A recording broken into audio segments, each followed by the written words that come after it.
बिस्मिल्लाहिर्रहमानिर्रहीम अस्सलाम वालेकुम। आज की इस वीडियो में हम 9th class physics chapter number 3 के एसएलओज बेस्ड एमसीक्यूज़ को स्टडी करेंगे।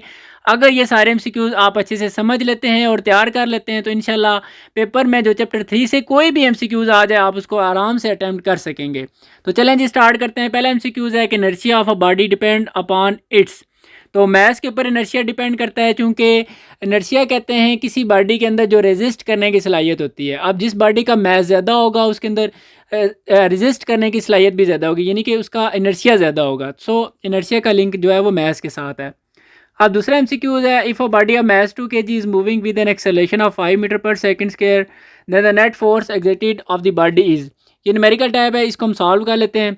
इसमें मैथ जो है वो 2 kg का दिया गया है और उसके बाद एक्सेलेरेशन भी दिया गया जो कि 5 मीटर पर सेकंड स्क्वायर है। सिंपल न्यूटन का सेकंड लॉ यूज़ करेंगे। इसमें हमने फोर्स फाइंड करनी है, तो मैथ जो है वो 2 है और एक्सेलेरेशन 5 है। 5 को आप 2 से मल्टीप्लाई करेंगे तो 10 आ जाएगा। इसका करेक्ट ऑप्शन जो है वो 10 न्यूटन है। अब तीसरा है, force always act in two ways, it acts equal in opposite ways, which of the following laws represent the above statement. तो ये न्यूटन का थर्ड लॉ है जी कि एक्शन रिएक्शन और always equal but opposite in direction, यानी कि दो वेज हैं इसमें, इक्वल और ऑपोजिट। तो ये न्यूटन का थर्ड लॉ है। उसके बाद फोर्थ वन एमसीक्यूज है, ball is dropped from a height h above ground neglecting the air resistance, its velocity v varies with its height above the ground as। तो ये formula है जिसका आप याद कर लें, ऑप्शन ए इसका करेक्ट है। उसके बाद फाइव्थ वन है जी, ball bearing are used in variety of light and heavy machineries because they have small. इसका करेक्ट ऑप्शन जो है वो यहाँ पर डी है, एरिया इन कंटेक्ट। ठीक है जी। उसके बाद नेक्स्ट सिक्स वन है, an object is moving with a uniform speed in a circle, if the radius of the path is double then the centripetal force will. इसमें हम देख लेते हैं, इसका वैसे करेक्ट ऑप्शन जो है वो ए बन रहा है, रिड्यूस टू हाफ। मैं आपको थोड़ा सा ये सॉल्व करके भी बता देता हूँ ये कैसे होगा। इसमें देखें सेंट्रीपिटल फोर्स का अगर आपको फार्मूला आना चाहिए, ये वेरी सिंपल है, ये सॉल्व हो सकता है। इसमें अगर आप सेंट्रीपिटल फोर्स का फार्मूला लिखें, F is equal to M V square over R. इसमें ये कहा गया है कि an object is moving with a uniform speed in a circle if the radius of the path is double. Radius को आप डबल कर दें, यानी कि आर की जगह आप 2r कर दें, तो फिर आप क्या करेंगे, यहाँ पर M V square divided by 2r अगर कर देते हैं तो ये वाला 2 को छोड़ के ये बाकी सारा अगेन f के इक्वल आ जाएगा। तो इस तरह आप देखेंगे कि 2 से वो चीज़ डिवाइड हो रही है, जो 2 से चीज़ डिवाइड होती है तो वो हाफ हो जाती है। सो इसलिए यहाँ पर करेक्ट ऑप्शन जो है वो ए है। नेक्स्ट 7 बनता है जी, two sphere A and B are dropped from the same height, if sphere B has mass 3 time greater than the sphere then which of the following statement correct. अच्छा, इसमें वैसे एयर रेजिस्टेंस को आप neglect कर दें तो both sphere have the same momentum, इसका correct option आ जाएगा। नेक्स्ट 8 वन है जी, इफ़ W1 यानी कि वेट जो है वो पहला W1 जो है ग्रेटर है W2 से in the given pulley then which of the following option. यहाँ पर आप डायग्राम में देखें, ये W1 वाला ज़्यादा है और W2 वाला ज़्यादा है। आप मुझे बताएं कि कौन सा ऊपर जाएगा और कौन सा नीचे की तरफ आ जाएगा। अब W1 जो है ये नीचे की तरफ आएगा डाउनवर्ड, और जो M2 है ये अपवर्ड जाएगा। तो इसलिए करेक्ट ऑप्शन यहाँ पर सी है। अब नेक्स्ट MCQ है जी 9, if the momentum of the body changes from 2 Newton second to 30 Newton second in 5 seconds, then the average force acting on the body then body will be। तो ये numerical type है जी, इसको मैं solve कर देता हूँ। इसमें अगर आप देखें तो ये जो पहला मोमेंटम है ये इनिशियल मोमेंटम है, ये फाइनल मोमेंटम है और टाइम दिया गया आपको, और आपने यानी कि एवरेज फोर्स देखनी है। तो ये इसका फार्मूला यूज़ होगा जी, F is equal to P F minus P I divided by T. ठीक है, रेट ऑफ चेंज है मोमेंटम। तो फाइनल मोमेंटम जो है वो 30 है, 30 माइनस 20 डिवाइडेड बाय इसका टाइम जो है वो 5 है। तो ये आप देखेंगे जी इसका आंसर जो है वो 2 आ जाएगा। तो इसलिए यहाँ पर करेक्ट ऑप्शन 2 न्यूटन है। Next, in an elastic collision which of the following also remain conserved along the momentum. तो काइनेटिक एनर्जी जो है जी वो कंजर्व रहती है।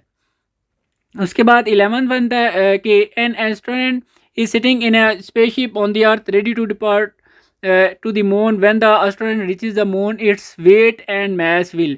देखें मैस तो कभी भी चेंज नहीं होता, मैस जिस बॉडी का जो मैस होता है वही रहता है, हाँ वेट चेंज होता रहता है। तो जब वो ऊपर जाएगा तो जी की वैल्यू क्योंकि कम हो जाती है तो इसलिए वेट डिक्रीज हो जाएगा लेकिन मैस रिमेन सेम। तो इसलिए करेक्ट ऑप्शन सी है। नेक्स्ट जी 11, and in an elastic collision which of the following also remain conserve along the momentum. तो काइनेटिक एनर्जी है जी, पहले भी हम डिस्कस कर चुके हैं। नेक्स्ट 13 MCQ है जी, न्यूमेरिकल टाइप है कि if the maximum momentum of force on a door is momentum दिया गया है और अप्लाइड फोर्स भी दी गया, देन द डिस्टेंस। ये समझ लें फोर्थ चैप्टर का एमसीक्यू उस तरह का है। मैं सॉल्व कर देता हूँ। इसमें टॉर्क आपको दिया गया जी 10 न्यूटन मीटर का, और इसके साथ साथ आपको फोर्स दी गई है जो कि 2.25 है, और आपने समझ लें डिस्टेंस फाइंड करना है जो कि आर होगा। ठीक है, इसमें ये फार्मूला लगेगा टी इज़ इक्वल टू यानी कि torque is equal to R cross F. इसमें टी भी आपके पास है 10 है और आर आपने फाइंड करना है, और एफ जो है वो आपके पास 2.25 है। तो 2.25 को जब आप 10 से डिवाइड करेंगे तो आपका 4.444 आपका जो है वो आंसर आ जाएगा। उसके बाद नेक्स्ट एमसीक्यूज है the characteristics of a body due to which it tends to retain its state. Body के अंदर ऐसी कौन सी वो सलाहियत होती है जिसकी वजह से बॉडी जो है वो रेजिस्ट करती है किसी भी फोर्स के अगेंस्ट, और वो अपनी जिस हालत में होती है उसको बरकरार रखना चाहती है, तो वो इनर्शिया होता है जी। उसके बाद नेक्स्ट 15 एमसीक्यूज है if the car moves towards north and apply brake. अगर एक कार नॉर्थ की तरफ जा रही है और अचानक ब्रेक अप्लाई होती है, द एक्सेलेशन ऑपोजिट होगा। तो अगर नॉर्थ की तरफ जा रही थी तो एक्सेलेशन जो है वो साउथ की तरफ होगा। इसके बाद mass is a quantitative measure of inertia, यानी कि इनर्शिया का जो क्वांटिटेटिव मेजरमेंट है वो मैस ही है। ठीक है जी। उसके बाद which one has greater inertia, इनमें से सबसे ज़्यादा ग्रेटर इनर्शिया किसका होगा जी। पहला ऑप्शन है कि 110 kg मैन एट रेस्ट, क्योंकि जितना भी मैस है तो वो रेस्ट में, इसलिए उसके अंदर इनर्शिया जो है वो कम होगा। आगे 70 kg motorcyclist moving with 20 metre, इसका देखें मैस भी जो है वो 70 है, उसके बाद उसकी स्पीड भी है, तो ये दोनों चीज़ें मैटर कर रही हैं, इसलिए इसका इनर्शिया ज़्यादा होगा। अच्छा जी, next 1 newton is equal to, ये आप देख सकते हैं इसका करेक्ट ऑप्शन बी है, इसको आप अच्छे से माइंड में रख लें आप। अ body moving with uniform velocity is example of, ये न्यूटन का फर्स्ट लॉ है कि कोई भी बॉडी, ये जो बॉडी यूनिफॉर्म वेलोसिटी स्पीड से मूव कर रही होती है वो उसी हालत में रहती है, तो ये न्यूटन का फर्स्ट लॉ है जी। उसके बाद आप force acting on a right angle to an object moving with certain velocity will change both magnitude and direction. ठीक है, राइट एंगल मतलब परपेंडिकुलर, कोई भी बॉडी उसकी जब परपेंडिकुलर फोर्स अप्लाई होती है तो उसकी मैग्नीट्यूड भी चेंज हो जाती है और डायरेक्शन भी चेंज हो जाती है। Momentum is equal to mass into velocity, ये मोमेंटम का फार्मूला है P is equal to M V. ठीक है, तो मैं आपको ये बता देता हूँ, P is equal to M V. M जो है वो मैस है, वी जो है वो वेलोसिटी है, तो इसलिए करेक्ट ऑप्शन बी है। विच of the following statement is correct, static friction is greater than ruling friction, ये बिल्कुल करेक्ट है जी। उसके बाद नेक्स्ट 23 है the force of friction on a glass when holding in a hand as shown in a figure, तो ये आपको फिगर नज़र आ रही है। इसमें जो फोर्स ऑफ फ्रिक्शन है वो कितनी है, यानी कि फोर्स ऑफ फ्रिक्शन जो है वो इक्वल है टू वेट डायरेक्टेड डाउनवर्ड, जितना उस ग्लास का वेट नीचे की तरफ है उतनी हम उसमें जो है ना वो उसको होल्ड किया हुआ उतनी फोर्स फ्रिक्शन की यानी कि हाथ के थ्रू उससे प्रोवाइड कर रहे हैं। उसके बाद 24 MCQs है जी कि a mass of 10 kg suspended from the rope the tension in the string, ये न्यूमेरिकल टाइप है, इसको हम जो है ना वो फाइंड कर लेते हैं जी, नो प्रॉब्लम। इसमें आपको मैथ दिया गया है, उसमें आपने क्या फाइंड करनी है, टेंशन फाइंड करनी है। क्योंकि आपको पता है टेंशन इक्वल होती है वेट के, तो इसका मतलब है आप वेट फाइंड कर लें तो वही टेंशन होगी, तो वेट इक्वल होता है जी W is equal to M G. तो M जो है वो आपको दिया गया 10 का, और G की वैल्यू भी आपको पता है वो होती है 10, तो 10 को जब 10 से मल्टीप्लाई करेंगे तो ये 100 आ जाएगा। तो इस तरह जो है ना वो वेट आपका अगर 100 है तो टेंशन भी 100 ही होगी। करेक्ट ऑप्शन सी है। उसके बाद next 25 a vector contain more information than scalar, बिल्कुल जी, स्केलर में सिर्फ मैग्नीट्यूड होती है और वेक्टर में एक्स्ट्रा चीज़ भी होती है, वो आप बता सकते हैं कि वो क्या होती है, वो डायरेक्शन होती है। इनर्शिया डिपेंड्स अपॉन मैस, ये भी हम ऑलरेडी कर चुके हैं। उसके बाद 27 MCQ न्यूमेरिकल टाइप है, इसमें मैस दिया गया 30 kg object is supported from rope such that tension in the rope is equal to its weight, the weight of the object is, weight find करना है जी, वेरी सिंपल है। अभी मैंने आपको बताया कि अगर मैथ्स दिया जाए तो आप इससे वेट जो है वो फाइंड आउट कर सकते हैं। मैथ्स चूँकि 30 kg है तो वेट हमने फाइंड करना है, तो W is equal to M G, और मैथ्स जो है वो अगर 30 है तो जी की वैल्यू आपको पता है वो कितनी होती है, यहाँ पर आप 9.8 पुट कर दें तो आपका जो करेक्ट ऑप्शन है वो 294 आ जाएगा। अब यहाँ पर 10 पुट करें तो 300 आ जाएगा, चूँकि हमारे पास ऑप्शन में 300 नहीं है तो इसलिए हम 9.8 यूज़ कर रहे हैं। ठीक है, आप दोनों यूज़ कर सकते हैं वैसे। उसके बाद 28 है कि फोर्स नीडेड टू प्रोड्यूस, हमें कितनी फोर्स है ये क्या करने के लिए जी, प्रोड्यूस करने के लिए acceleration 10 metre per second square in a ball of mass.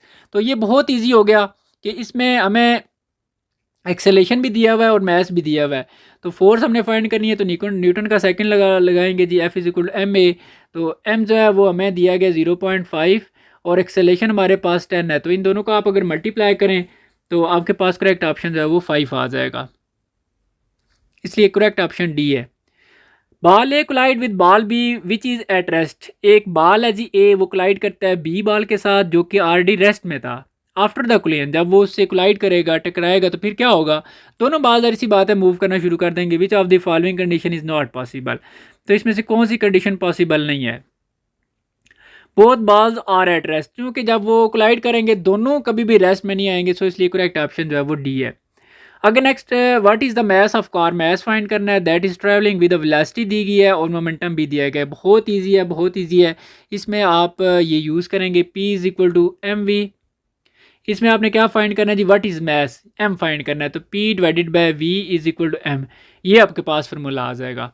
अब आप m फाइंड करना चाहते हैं तो P आपके पास कितना है जी, ये 22,000 है, और जिसके बाद आपके लिए V कितना है जी, V आपके पास 20 है। जब आप दोनों को डिवाइड करेंगे तो वो आपके पास करेक्ट ऑप्शन जो है वो आ जाएगा 1100 kg। ठीक है जी। उसके बाद next unit of coefficient of friction is, coefficient of friction का कोई यूनिट नहीं होता दी, सो इसका करेक्ट ऑप्शन डी है, इट हैज़ नो यूनिट। उसके बाद an object at earth and taken to moon should have, एक अर्थ पे एक ऑब्जेक्ट है जो कि अर्थ पे है, उसको मून पे लेके जाते हैं तो फिर क्या होगा, मैस तो उसका सेम रहता है, हाँ वेट जो है वो उसका कम हो जाता है क्योंकि जी की वैल्यू कम होने से। करेक्ट ऑप्शन सी है जी। Centripetal force for an object of mass 10 kg, sorry mass 1 kg है और moving 6 metre per second in a circle of radius.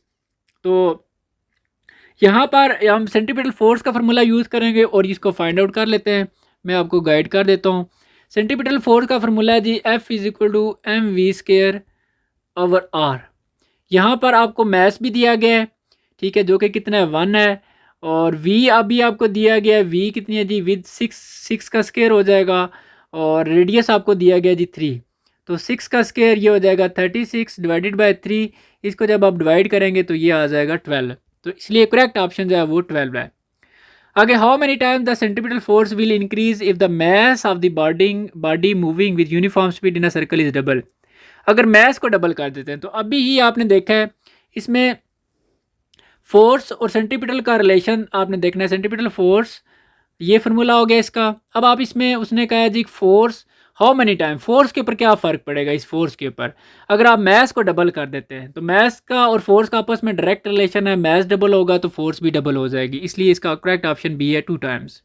Which are the following force can act as a centripetal force, तो ये सारी जो है ये forces as a centripetal force भी act कर सकती हैं, इसलिए करेक्ट ऑप्शन जो है वो डी है, ऑल ऑफ दीज।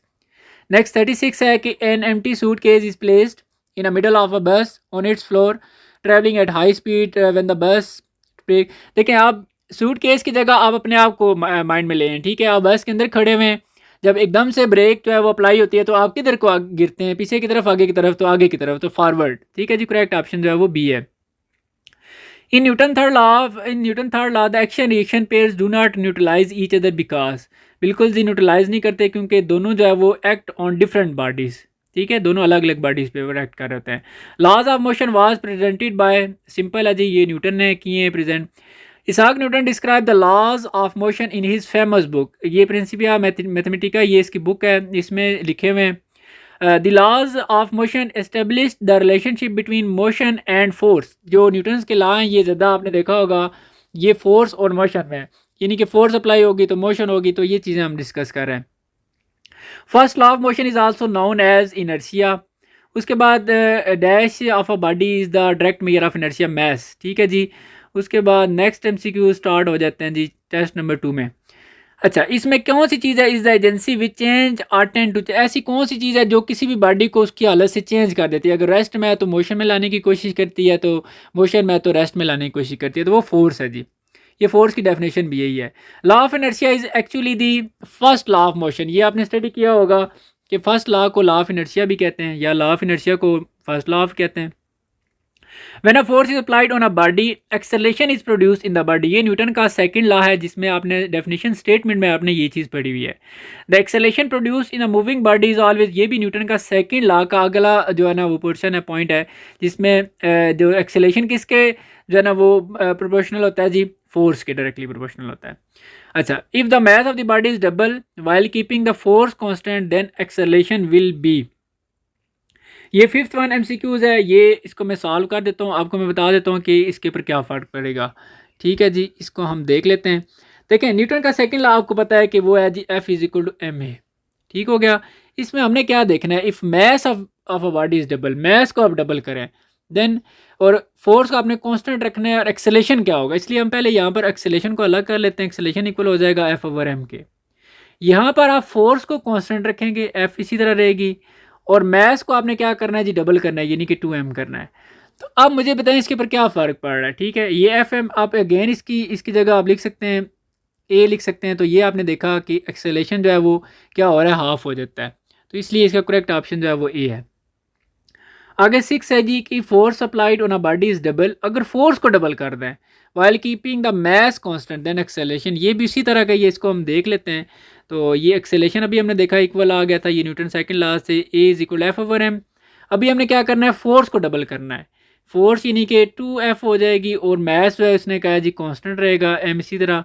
तो अब अगर आप देखें तो ये ए इधर मैं इसकी जगह लिख देता हूँ, इस सारे की जगह, तो ये 2a हो जाता है, यानी कि डबल हो जाता है। ठीक है, करेक्ट ऑप्शन बी है। SI unit of force is, force का यूनिट न्यूटन है। When a force of 8 newton is applied on a body of mass 2 kg then the acceleration produce, ये न्यूमेरिकल टाइप है, इसको हम सॉल्व करते हैं। अच्छा, ये वेरी सिंपल है, इसमें आपने क्या करना है कि न्यूटन का सेकंड लॉ ही समझ लें, यूज़ करना है, जो कि A is equal to F over M. Newton second law को मैंने एडजस्ट किया इससे, F is equal to M A से। ठीक है, मैंने ए की वैल्यू फाइंड करनी है, चूँकि इसमें आपको फोर्स दी गई है जो कि 8 न्यूटन है, और मैस आपको दिया गया जी 2 का, और ए आपने एक्सेलरेशन फाइंड करना था, ये 4 आ जाएगा। करेक्ट ऑप्शन बी है। 1 न्यूटन किसके इक्वल होता है जी, 1 न्यूटन इक्वल होता है यहाँ पर kilogram metre per second square. ठीक है जी, ये आपने माइंड में रखना है। ठीक है, ये मैं आपको बता देता हूँ कैसे। देखिए, F is equal to M A, ठीक हो गया। अब मैस जो है वो इसका यूनिट होता है केजी, और एक्सेलरेशन का होता है मीटर पर सेकंड स्क्वायर। ठीक है, और ये सारी चीज़ जो है, ये क्योंकि फोर्स है तो फोर्स न्यूटन का यूनिट इसका यूनिट होता है, तो फोर्स जो है ना न्यूटन के इक्वल भी आ सकती है, इसलिए न्यूटन इसके इक्वल आ जाता है। ठीक है, तो ये इसलिए action reaction are equal in magnitude but opposite in direction is known as Newton third law. ये तो सिंपल है, डेफिनेशन है। Walking on road is an example of third law, क्योंकि जब हम रोड पे वॉक कर रहे होते हैं तो हम एक्शन करते हैं, तो फिर आगे से हमें रिएक्शन जो है मिलता है, और आगे हम मूव करते हैं। उसके बाद नेक्स्ट 12 है जी, when a block is lying on the smooth surface, एक ब्लॉक स्मूथ सरफेस पे पड़ा हुआ है, its weight is balanced by, normal reaction होता है जी जो, जिससे वो बैलेंस होता है।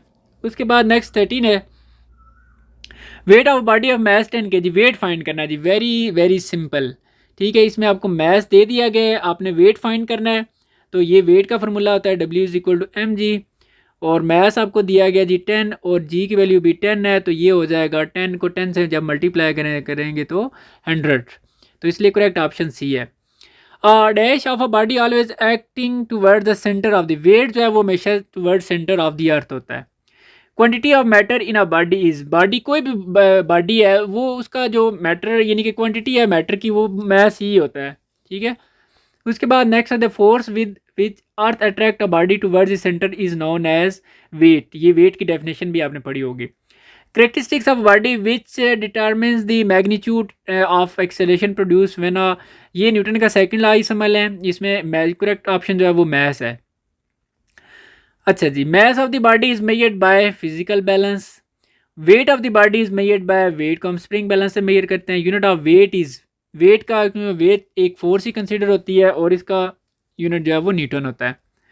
अच्छा, dash of a body remains same everywhere, mass जो है वो कभी भी चेंज नहीं होता, वो हर जगह सेम ही रहता है। Dash of a body does not remain the same, weight जो है वो चेंज होता रहता है जी, वो सेम नहीं रहता। The value of weight of a body of constant mass depends on, weight किसी पे डिपेंड कर रहा होता है, मैस चेंज ना हो, इसमें मैं आपको बता देता हूँ। देखें, ये वेट का फार्मूला है W is equal to M G. अब इसमें मैस को आप कांस्टेंट रखें, तो वेट जो है वो किससे चेंज होगा, जी से चेंज होगा।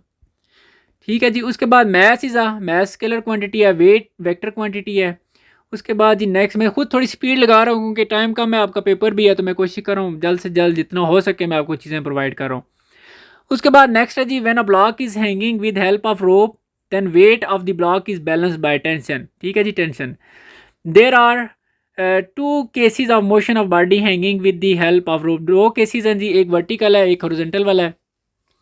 उसके बाद the tension produce when one body moves vertically and the other body horizontally is, तो ये हाफ है जिसका correct option. Quantity of motion in a body is known as momentum. अच्छा जी। उसके बाद product of mass and velocity is known as momentum. ये momentum का फॉर्मूला ही है, P is equal to M V. तो ये अलग से पहले भी आ चुका था, एक और डिफरेंट तरीके से अब ये इस तरीके से आ गया।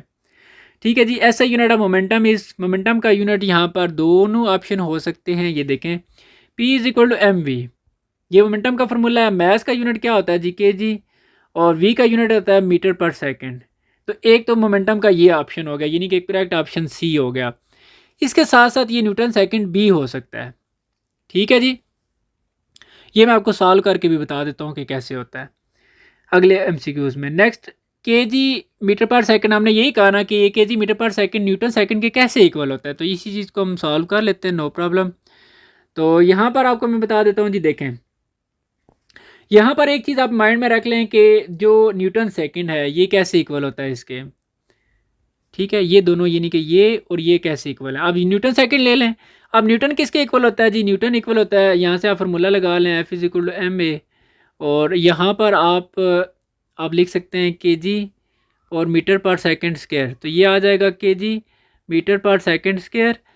ये न्यूटन इसके इक्वल हो गया, और आगे ये वाला एस जो है ये आगे लगा देते हैं ऐसे। अब इसको अगर आप सॉल्व करें, के जी मीटर ये हो जाएगा एस पावर -2 और इधर 1 है, तो ये सॉल्व करेंगे तो -1। तो इस तरह अगर आप देखें तो ये न्यूटन सेकंड लॉ किस तरह इक्वल हो जाता है इसके।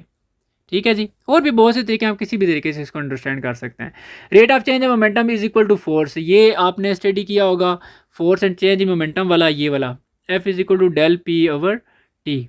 तो इसको कहते हैं जी rate of change of momentum is equal to force.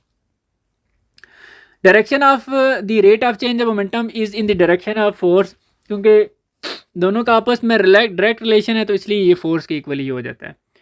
उसके बाद वैसे तबीयत मेरी काफ़ी ख़राब है, लेकिन मैं फिर भी आप लोगों के लिए वर्क कर रहा हूँ, ताकि काफ़ी चीज़ें रहती हैं, तो मैं कोशिश कर रहा हूँ जितना हो सके मैं आपको चीज़ें प्रोवाइड कर दूँ। अच्छा जी, force which resist the motion of one of surface on another is known as friction होती है जी, वो फोर्स जो रेजिस्ट करती है एक बॉडी की मोशन को। When object is at rest the force of friction is known as, जब बॉडी रेस्ट पे होती है तो उस फ्रिक्शन को हम कहते हैं स्टैटिक। और उसके बाद maximum value of static friction is known as limiting friction उसको कहते हैं। When an object is in motion then the force of friction is known as, जब वो मोशन में होती है तो उसको हम कहते हैं काइनेटिक फ्रिक्शन।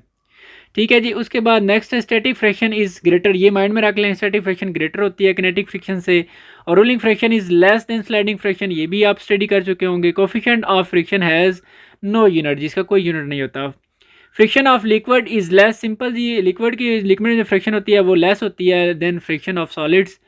और उसके बाद नेक्स्ट टेस्ट 3 स्टार्ट हो जाता है जी। The rolling friction is about 100 times होता है जी, लेस तो होती है, अभी आपको ये भी देख लें 100 टाइम लेस होती है। Friction in human joints is much reduce, वो बहुत ज़्यादा कम होती है, क्यों जी, due to presence of fluids. Value of coefficient of friction U K depends upon nature of the surface पे डिपेंड करती है। Rotation of water sprinkle in example of, ये थर्ड लॉ है जी। उसके बाद spider web remains intact due to tension. Momentum of a moving body depend upon momentum P is equal to M V, यानी कि mess के ऊपर भी डिपेंड करता है और वेलोसिटी के ऊपर भी। सो यहाँ पर correct option both A and B. Motion of rocket is an example of law of conservation of momentum. उसके बाद ये Newton first law of motion is valid only in the absence of net force, क्योंकि Newton first law आपने देखा था कि वो valid था जी नेट फोर्स, यानी कि एब्सेंस हो। उसके बाद when air is release from an inflated balloon it shoots off is an example of law of conservation of momentum. या जी sliding friction is commonly converted into rolling friction by using ball bearing. The front sides of high speed vehicles aeroplane ships and shaped wedge like to reduce, ये क्यों बनाई जाती है जिस तरह की शेप्स उनकी फ्रिक्शन को कम करने के लिए। Value of coefficient of static friction is usually greater, ठीक है, क्योंकि स्टैटिक फ्रिक्शन की जो है वो ग्रेटर होती है देन काइनेटिक फ्रिक्शन के। इनर्शिया डिपेंड्स अपॉन मैस, ये बहुत दफ़ा आ चुका है और डिफरेंट तरीक़ों से ये आ रहा है। A body jump out of a moving बस, एक बॉय जंप करता है जी मूविंग बस से, there is a dangerous for him to fall. वो किस तरफ आगे गिरा है, ज़ाहिर सी बात है जिस तरफ बस जा रही है आगे की तरफ, इन द डायरेक्शन ऑफ मोशन, जिस तरफ बस जो है वो मूव कर रही होती है। अ string is stretched by two equal and opposite force the tension in the, क्योंकि दो फोर्सेस हैं और दोनों इक्वल हैं और अपोजिट डायरेक्शन में हैं, तो वो इस तरह के इफेक्ट को कैंसिल कर देंगी, इसलिए टेंशन उसमें ज़ीरो हो जाएगी। मैथ ऑफ बॉडी, मैथ जो है वो ये देखें, बाकी जो ए बी सी ऑप्शन है इसमें डिक्रीज इंक्रीज की बात करें तो मैथ ना तो इंक्रीज होता है ना डिक्रीज होता है, सो इसलिए none of the above option हो जाओ। नेक्स्ट 17 है जी, two bodies of mass M1 M2 attach, इसमें वो वर्टिकली का पूछ है जी फार्मूला एक्सेलेशन का, इसमें ये आप फार्मूला याद रख लें, M1 माइनस M2, ये बी वाला करेक्ट ऑप्शन है। विच of the following is the unit of momentum, momentum का यूनिट क्या होता है, मोमेंटम का यूनिट न्यूटन सेकंड भी हो सकता है और केजी मीटर पर सेकंड, ये ऑप्शन बी और सी दोनों हो सकते हैं, ठीक है जी। उसके बाद next, when horse pull a cart the action is on earth and cart, ठीक है जी। Which of the following material lower friction, कौन सी चीज़ को, कौन सी फ्रैक्शन को कम करता है, कौन सी चीज़ इसमें से, ऑयल है जी। अच्छा जी 21, फोर्स ऑफ 5 न्यूटन, ये न्यूमेरिकल टाइप है, इसको हम सॉल्व ही कर लेते हैं। ये आपको फोर्स दी गई है, वेट भी आपको दिया गया और एक्सेलेशन आपने फाइंड करनी है। तो इसमें देखें, एक्सेलेशन फाइंड करने के लिए आप ये फार्मूला यूज़ करें, A is equal to F over M. इसमें देखें फोर्स तो आपको पता है, ठीक है, वो कितनी है जी 5 न्यूटन की, लेकिन मैस आपको नहीं पता, तो वेट से मैस हम फाइंड कर सकते हैं। तो पहले W is equal to M G, इससे हम फाइंड करेंगे जी मैस, डब्ल्यू कितना है 9.8, और यहाँ पर एम और जी को हम इधर डिवाइड कर देते हैं, जिसकी वैल्यू हो जाती है 9.8, तो ये दोनों कैंसिल हो जाएंगे 1, ठीक है जी। अब अगर आप यहाँ पर फोर्स देखें तो 5 है और मैस आपका 1 है, तो करेक्ट ऑप्शन यहाँ पर 5 आ जाएगा। आगे जी 22 है, two masses M1 M2 are attach to a string which pass over a frictional pulley, ये मैस 1 दिया गया, ये आपने एक्सेलेरेशन फाइंड करना है, तो ये अभी भी हमने ऊपर फार्मूला भी देखा था, हम इसको लिख लेते हैं। ये फार्मूला होता है जी A is equal to M1 minus M2 divided by M1 plus M2 into G, ठीक है जी। अब यहाँ पर आप सिंपल वैल्यूज़ पुट करेंगे, M1 की, M2 की, M1 नीचे 2 और जी की वैल्यू सारे को आप सॉल्व करेंगे, तो आपका जो है ना वो करेक्ट ऑप्शन आ जाएगा, जो कि 2.5 है। इसको आपने सॉल्व करना है जी खुद। उसके बाद नेक्स्ट है जी 23, when we walk on ice, जब हम आइस पे वॉक करते हैं, we should take small step, बिल्कुल जी, to avoid slipping, this is because smaller steps ensure smaller friction, ठीक है जी। उसके बाद which of the following is a self adjusted force, static friction होती है जी जब बॉडी रेस्ट पे होती है। तो when we kick a stone, जब हम स्टोन को किक करते हैं, पत्थर को, वी गेट हर्ट, जाहिर सी बात है वो पत्थर है, हम उसके ऊपर एक्शन लगाते हैं तो वो आगे से रिएक्शन देता है, तो इस वजह से, ठीक है जी, करेक्ट ऑप्शन डी है, रिएक्शन आता है उसका। अ sparrow flying in the air sit on a static, ये वैसे आएगा नहीं लेकिन इसको आप रीड कर लें, जो करेक्ट ऑप्शन जो है वो बी है। Which of the Newton's law of motion fails in the certain cases, third law है जी, when a horse pull a cart, the force that makes the horse run forward in the direction the ground on the force, ठीक है, on the horse, sorry. Light and heavy body equal kinetic energy, which one has greater momentum, the heavy body. उसके बाद next है जी ये 30, इसका correct option जो है 2 mg, इसको आपने खुद देखना है। 31 जो है, linear momentum of bodies increase by 50%, its kinetic energy will increase 125%। आगे 32 है जी, two unequal mass are tied together with the compressed spring when the car burn, ये इसका करेक्ट ऑप्शन जी मोमेंटम होगा। मैं खुद टाइम नहीं लगा रहा क्योंकि बहुत ज़्यादा जो इस तरह के एमसीक्यूज में पेपर में नहीं आने वाले, इसलिए मैं इतना इनको नहीं कर रहा। आगे 33, इसको भी आप जो है ना वो छोड़ दें। आगे आ जाते हैं जी 34 पे, I shell exploded and many pieces fly off in different direction, the following is conserve, momentum conserve रहेगा जिसमें जी। उसके बाद 35 है, इसका करेक्ट ऑप्शन लाइट बॉडी है जी। उसके बाद 36, if kinetic energy of body becomes 4 time, kinetic energy अगर 4 टाइम हो जाएगी of its initial value, then the new momentum will be double. अच्छा जी, when the velocity of body is double, जब हम वेलोसिटी को डबल करेंगे तो मोमेंटम भी डबल हो जाएगा, ये आप यहाँ से देख सकते हैं, ये P is equal to M V, इसमें अगर आप वेलोसिटी को डबल करेंगे तो मोमेंटम भी डबल हो जाएगा, क्योंकि इन दोनों का आपस में डायरेक्ट रिलेशन है। In case of explain of bomb, which of the following does not change, energy change नहीं होती, एनर्जी जो है किसी न किसी और फॉर्म में चेंज हो जाती है। अच्छा जी, उसके बाद physical quantity which is conserve for all types of clean is, वो P है जी। उसके बाद body start sliding down at an angle theta to horizontal, the coefficient of friction is equal to tan theta. उसके बाद next 41 है जी, ये न्यूमेरिकल टाइप है, इसको हम सॉल्व कर लेते हैं। ये आपका इम्पोर्टेंट है, इसको देख लें। ये मैथ दिया गया, ये बुलेट का मैथ है, ये उसकी बुलेट की वेलोसिटी है, और ये बुलेट सॉरी गन का मैथ और गन की जो वेलोसिटी यानी कि होगी, यानी कि जिसको हम वेलोसिटी ऑफ रिकॉइल भी कहते हैं, वो हमने फाइंड करनी है। न्यू बुक का जो फार्मूला है वो कुछ इस तरह से है कि वेलोसिटी ऑफ गन अगर हमने फाइंड करनी है तो ये इक्वल होगी माइनस, माइनस का मतलब उसका रिकॉइलिंग है, इसको आप इग्नोर भी कर सकते हैं यहाँ से। अच्छा जी, mass of bullet into velocity of bullet divided by velocity of bullet. ठीक है जी, सॉरी ये मैं थोड़ा सा इसको गलत लिख दिया है, इसको हम चेंज कर लेते हैं। ये जो यहाँ पर आप दोबारा से देखें, ये मास ऑफ बुलेट और साथ उसके velocity of bullet divided by mass of gun आता है। ठीक है, इसमें आप सारी वैल्यूज़ पुट करें जो दी गई हैं, तो आपका करेक्ट ऑप्शन जो है इसमें बहुत आसानी से आ जाएगा, जो कि 0.2 है। When a bicycle is in motion but not pedal, the force of friction exerted by ground on the two wheel, इसको आप छोड़ दें जी, ठीक है, ये नहीं होने वाला। उसके बाद नेक्स्ट टेस्ट 4 है। अच्छा जी, ये पहला एमसीक्यूज, इसमें डायग्राम को ही देख लेते हैं। ठीक है, इसमें हमने क्या फाइंड करनी है, टेंशन फाइंड करनी है जी। टेंशन फाइंड करने का ये फार्मूला है, मैं आपको बता देता हूँ। ये T is equal to 2m1 m2 divided by m1 plus m2 into G. ठीक है, ये टेंशन का फार्मूला फाइंड करने के लिए फार्मूला होगा। ठीक है, इसको आप माइंड में रख लें, और ये वैल्यू सारी आपको गिवन है, m1 भी गिवन है, m2 भी गिवन है, और उसके बाद जी की वैल्यू तो आपको पता होती है। इसको अगर इसमें पुट करके आप देखें तो करेक्ट ऑप्शन आपका आ जाएगा D73.5। ठीक है जी, उसके बाद नेक्स्ट ट्रक एंड कार, दो हैं जी, एक ट्रक एक कार है, और मूविंग विद इक्वल वेलोसिटी, दोनों की वेलोसिटी इक्वल है। ऑन अप्लाइंग ब्रेक, जब ब्रेक अप्लाई होती है, both will stop after a certain distance. ठीक है जी, स्टॉप हो जाएंगे। Then the truck will cover less distance before rest. ठीक है जी, ये बात ठीक है, क्योंकि लेस डिस्टेंस कवर करेगा ट्रक, क्योंकि ये काफ़ी बड़ा होता है, तो इस वजह से ये इतना ज़्यादा फिर आगे नहीं मूव कर सकेगा। If the diameter of capillary tube is double, then the height of the liquid will rise to half. Which physical quantities have the same dimension, force, couple and work? When a bicycle is being pedaled, the frictional force exerted by ground, ये हमने पहले भी देखा है जी, इसको छोड़ ही दें। Newton established his laws of motion using ideas of Galileo. Newton's law of motion are considered as fundamental of classical mechanics, ये माइंड में रखना है अब। Newton first law of motion is also known as law of inertia. Characteristics of body हम पहले देख चुके हैं जी, इनर्शिया है, mass of bodies measure inertia, ये भी बहुत से एमसीक्यूज ऐसे हैं जो भी हम पहले देख चुके हैं। द एजेंसी विच चेंज, ये फोर्स होती है जो बॉडी को चेंज करती है, उसकी मोशन को, उसकी स्टेट को या चेंज करने की कोशिश करती है। K G metre per second is equal to newton के। ठीक है जी, ये भी मैं ऊपर सॉल्व करके बता चुका हूँ।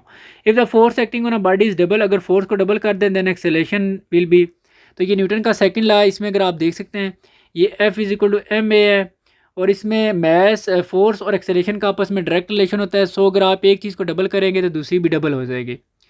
Approximate weight of 800 gram mass is, इसका वेट कितना बनेगा, तो मैस दिया गया तो हमने वेट फाइंड करना है, तो नो प्रॉब्लम दी। लेकिन मसला ये है कि ये ग्राम में है, तो इसको हम पहले कन्वर्ट करेंगे किलोग्राम में।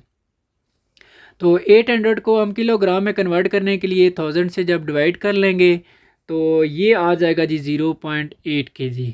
ठीक है, इससे आप वेट फाइंड कर सकते हैं। W is equal to M G, और m जो है वो आपके पास 0.8 है, और g की वैल्यू जो है वो आप पुट कर लेंगे 10, तो इस तरह ये आ जाएगा 8। ठीक है जी, करेक्ट ऑप्शन जो है वो 8 है। Action reaction act on two different bodies, force acting along a string is tension, वो टेंशन होती है। SI unit of coefficient of friction, कोई यूनिट नहीं होता जिसका none.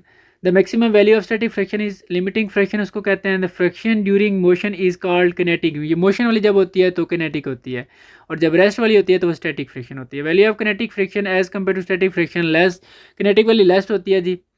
The rolling friction is much smaller than the sliding friction, what their comparative, ये 100 है जी। Sliding friction can be converted into rolling friction by using ball bearing. The value of जी, ये 23 में आपको सॉल्व करवा देता हूँ, ये न्यूमेरिकल टाइप है, इसको हम सॉल्व करते हैं। देखें, कहता है the value of G on the moon, moon के ऊपर जी की वैल्यू इतने यानी कि 6 टाइम कम हो जाती है। तो अगर उस बॉडी का जो मैस है या वेट, बल्कि इसका वेट, ये केजी नहीं न्यूटन शायद होना चाहिए था साथ, इसका वेट कंसिडर करेंगे, तो वेट अगर उसका अर्थ के ऊपर 60 है तो मून के ऊपर वेट के ऊपर क्या फ़र्क पड़ेगा, क्योंकि वेट चेंज होगा, क्योंकि जी की वैल्यू चेंज हो जाती है। तो यहाँ पर देखें, इस वेट को जो 60 kg दिया गया है, इससे हम वेट से पहले मास फाइंड कर लेते हैं, ठीक है, क्योंकि वेट हमने एक्चुअली फाइंड करना है। तो वेट का फार्मूला है W=mg, हमें मास पता होना चाहिए, ठीक है। और जी की वैल्यू तो हम भी वो भी फाइंड करेंगे, क्योंकि अर्थ के मून के ऊपर जो है वो जी की वैल्यू चेंज होगी, वो 1/6 हो जाएगी। तो सबसे पहले मास फाइंड करते हैं जी। 60 kg से आपने क्या करना है, देखें आप ये कर लेंगे, इसी फार्मूले को एडजस्ट करें तो m इक्वल आ जाता है W/g। तो W आपके पास अगर 60 है तो g की वैल्यू 10 है, तो ये आ जाएगा 6। तो इस तरह ये हो गया मास 6। अब g की वैल्यू जो है वो मून के ऊपर 1/6 हो जाती है, यानी कि अर्थ के ऊपर अगर 10 है तो 6 से आप डिवाइड करेंगे तो ये हो जाएगा 1.66 तकरीबन। तो 1.66 इसको जब आप मल्टीप्लाई करेंगे तो ये आपका करेक्ट ऑप्शन आ जाएगा जी 10। उम्मीद है समझ आ गया होगा आपको। A body moving in a circular path with increasing velocity has positive acceleration, velocity अगर इंक्रीज हो तो पॉजिटिव एक्सेलेरेशन। 25 है जी। A 500 gram ball move in a horizontal circle, ये सेंट्रीपिटल एक्सेलेरेशन फाइंड करना है। इसमें मैं आपको बता देता हूँ, ये सेंट्रीपिटल एक्सेलेरेशन का फॉर्मूला होता है A=v²/r, ठीक है। ये भी अलग से टॉपिक है, कैसे आता है वैसे सिंपल है, मैं आपको चले बता ही देता हूँ। ये आप देख सकते हैं यहाँ से F=m न्यूटन का सेकंड लॉ है, और इसी तरह F=mv²/r, ये सेंट्रीपिटल फोर्स का फॉर्मूला है। ये दोनों सेम है, इन दोनों का आप कंपैरिजन करें, मास कैंसिल हो जाएगा तो A इक्वल आ जाएगा v²/r के। अब इसमें v आपके पास कितनी है जी 4, ये 4 का आपका लेंथ स्क्वायर ये 16 हो जाएगा, और r कितना है जी 40 सेंटीमीटर, इसको मीटर में कन्वर्ट करें तो इसको जब आप 100 से डिवाइड करेंगे तो ये आ जाएगा 0.4। तो जब आप 4 का स्क्वायर इसको डिवाइड करेंगे 0.4 से, तो इस तरह आपका करेक्ट ऑप्शन जो है वो आ जाएगा 40। उसके बाद नेक्स्ट है जी 26 में क्या करना है, an object in circular motion is being act upon bye centripetal force, ये F2 ये हाफ हो जाएगा जी। इसको आपने सॉल्व करना है, ये वेरी सिंपल है, वैसे इसको आप ना इसी फार्मूले से देख सकते हैं कि ये आपके पास फार्मूला है F=mv²/r। तो इसमें वो कहता है an object in uniform circular motion is being act upon by a centripetal force if the radius of the object path is to be double, radius को अगर आप डबल कर देंगे, ठीक है, यानी कि r की जगह 2r कर देंगे तो ये सारा दोबारा से f हो जाएगा, तो इस तरह f/2, तो ये करेक्ट ऑप्शन बन जाता है A. To enable a particle describe a circular path what should be the angle between its velocity and acceleration, तो वो 90 का एंगल होता है जी। अगर लेट्स सपोज यहाँ पर कोई बॉडी है तो इसके ऊपर जब हम 90 के एंगल पे फोर्स लगाएंगे, लेट्स सपोज ये है, तो इसके ऊपर जब 90 यहाँ से वो फोर्स लगेगी तो एक तो ये सर्कुलर पाथ में मूव करेगा, और इस तरह फिर हम कहते हैं कि इन दोनों का आपस में 90 का एंगल बन रहा है। A stone is just release from a window of a train moving, एक ट्रेन चल रही है उससे एक पत्थर गिराया जाता है तो वो पैराबोलिक पाथ बनता है जी। उसके बाद नेक्स्ट अलॉन्ग अ टेंजेंट 29 का ऑप्शन है, इसको आप स्किप भी कर सकते हैं। उसके बाद 30 है, इसको भी आप स्किप कर दें जी। आगे 31 है, an angle between centripetal force and centrifugal forces, तो ये 180 होता है जी। अगर लेट्स सपोज ये एक सर्कल है, यहाँ से सेंट्रीपिटल फोर्स इस यहाँ से अप्लाई हो रही है, तो यहाँ से सेंट्रीफ्यूगल फोर्स अप्लाई हो रही होती है, तो दोनों के दरमियान में जो एंगल बन रहा होता है ये 180 का होता है। उसके बाद a car travel north with uniform velocity goes over a piece of mud which takes, तो ये वर्टिकली अपवर्ड, आपने देखा होगा अक्सर जब भी यानी कि ऐसे कोई लेट्स ये टायर है तो ये किसी कीचड़ वगैरह में फंस गया तो यहाँ से वो मड ऊपर की तरफ जा रहा होता है, जब उसको हम चलाने की कोशिश करते हैं तो ये टायर जब मूव करता है ना तो ये मड ऊपर की तरफ जाता है, ठीक है, वर्टिकली अपवर्ड। उसके बाद नेक्स्ट है जी ये इसको आप स्किप कर दें, इन दोनों को आप स्किप कर दें जी 33 और 34 को। उसके बाद the centripetal force of car moving in a road is given by frictions due to tyres, centripetal force कहाँ से आती है, वो फ्रिक्शंस ही प्रोवाइड करती है टायर की। अ body moving in a circular path with constant speed has variable acceleration, क्योंकि circular path है तो एक्सेलेरेशन जो है वो कांस्टेंट नहीं रहता, वो वेरिएबल होता है, स्पीड बेशक जो है वो कांस्टेंट रहे। उसके बाद नेक्स्ट 37 है जी, how many times centripetal force will increase if the mass of the body, तो ये आप फार्मूले से देख सकते हैं, ये रिलेशन है F=mv²/r। इसमें आपने क्या करना है जी, how many times centripetal force के ऊपर क्या फ़र्क पड़ेगा, mass of the moving body, mass को आप डबल करेंगे, सर इसी बात दोनों का डायरेक्ट रिलेशन है, मास डबल तो फोर्स भी डबल हो जाएगी 2 टाइम्स। अच्छा जी, when a body moves in a circular path the angle between centripetal acceleration and centripetal force is, तो ये है जी जब कोई बॉडी ये सर्कुलर पाथ मूव कर रही है तो यहाँ पर ही सेंट्रीपिटल फोर्स है और यहाँ पर ही इसी के ऊपर ही सेंट्रीफ्यूगल फोर्स है, तो एंगल दोनों के दरमियान कोई भी नहीं होता, वो जीरो होता है। A car is taking a turn on a level road it may be thrown outward because of, lack of centripetal force, वो फोर्स ऑफ फ्रिक्शन या सेंट्रीपिटल फोर्स ना होने की वजह से वो हो सकता है। और dryer of washing machine functions on the principle of centrifuge. उसके बाद cold soft drink is kept on the balance when the cap is open, the weight first increase then decrease. Coefficient of friction does not depend upon the area of contact. ठीक है जी, तो यहाँ पर आपके ये सारे एमसीक्यूज हो जाते हैं ख़त्म। और उम्मीद है कि आपको समझ आ गई होगी। मैंने कोशिश की है आपको, मैं असल में स्पीड थोड़ी खुद भी लगा रहा था कि टाइम बहुत ज़्यादा ना लगे, लेकिन फिर भी अगर आपको किसी भी एमसीक्यूज में प्रॉब्लम है, कोई भी चीज़ समझ नहीं आई, आप कमेंट सेक्शन में बताएं, इंशाल्लाह कोशिश करूँगा उसको हम दोबारा से डिस्कस कर लेंगे। तैयारी करें, अपना बहुत सारा ख्याल रखें जी। अल्लाह हाफिज़।